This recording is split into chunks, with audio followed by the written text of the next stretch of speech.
बच्चों, आज की इस पुनरावृत्ति कक्षा में हम जिस कवि को पढ़ने जा रहे हैं वह प्रगतिवादी धारा के प्रमुख हस्ताक्षर हैं। प्रगतिवादी धारा, ध्यान रखिएगा। ये प्रश्न भी आ सकता है कि गजानन माधव मुक्तिबोध किस धारा के कवि हैं या किस काल के कवि हैं। प्रगतिवाद जो कि मार्क्सवाद से प्रभावित है।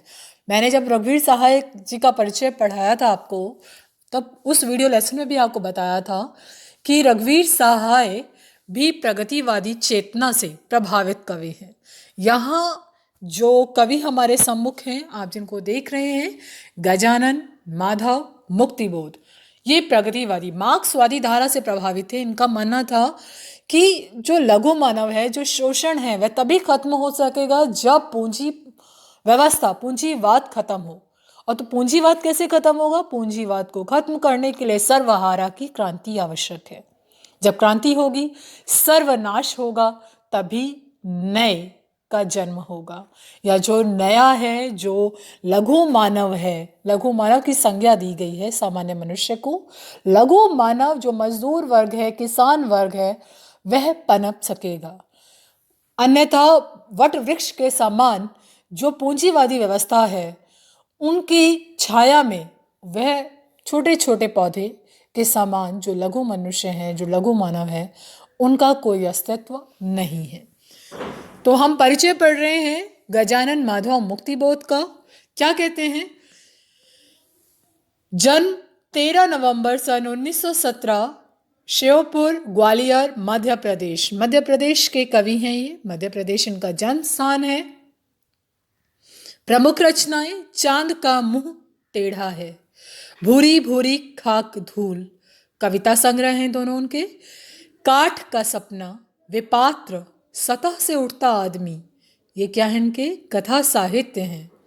कामायनी, एक पुनर्विचार, नई कविता का आत्म संघर्ष, नए साहित्य का सौंदर्य शास्त्र, अब आखिर रचना क्यों, नाम से, समीक्षा की समस्याएं, एक साहित्यिक की डायरी, ये क्या है? इनकी आलोचना, भारत, इतिहास और संस्कृति, ये सब इनकी प्रमुख रचनाएं हैं जो इनकी कलम से निकली। निधन 11 सितंबर सन 1964, नई दिल्ली में। अब देखिए, बहुत लंबा समय इन्होंने नहीं जिया, बहुत कम समय का ही इनका जीवन काल रहा है। क्या लिखते हैं? हमारी हार का बदला चुकाने आएगा संकल्प धर्मा, चेतना का रक्त प्लावित स्वर, हमारे ही हृदय का गुप्त स्वर्णाक्षर प्रकट होकर विकट हो जाएगा। मतलब सर्वधर्म, मतलब हमारी हार का बदला, बदलाव का की चाह। गजानन माधव मुक्तिबोध वह चेहरा है हिंदी साहित्य में जो बदलाव का आकांक्षी है, जिसका मानना है कि जब तक समाज में बदलाव नहीं आएगा, स्थितियां नहीं बदलेंगी। उस बदलाव के लिए भले ही क्रांति क्यों ना लानी पड़े, जब वह क्रांति आएगी, सर्वनाश होगा, तभी नया पनप पाएगा, और जब नया आएगा तभी सबके लिए समान होगा।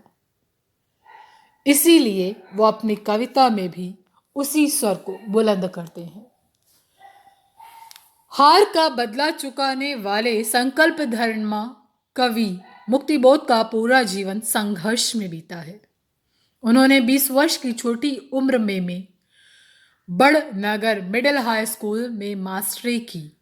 तत्पश्चात शुजालपुर, उज्जैन, कोलकाता, इंदौर, मुंबई, बंगलौर, बनारस, जबलपुर, राजनांदगांव आदि स्थानों पर मास्टरी से पत्रकारिता तक का काम किया। कुछ समय तक पाठ्य पुस्तकें भी लिखी।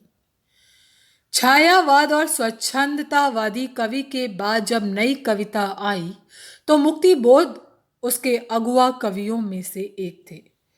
मराठी संरचना से प्रभावित लंबे वाक्यों ने उनकी कविता को आम पाठक के लिए कठिन बना दिया, लेकिन उनमें भावनात्मक और विचारात्मक ऊर्जा अटूट थी, जैसे कोई नैसर्गिक अंतःस्रोत हो जो कभी चूकता नहीं, बल्कि लगातार अधिकाधिक वेग और तीव्रता के साथ उमड़ता चला आता है।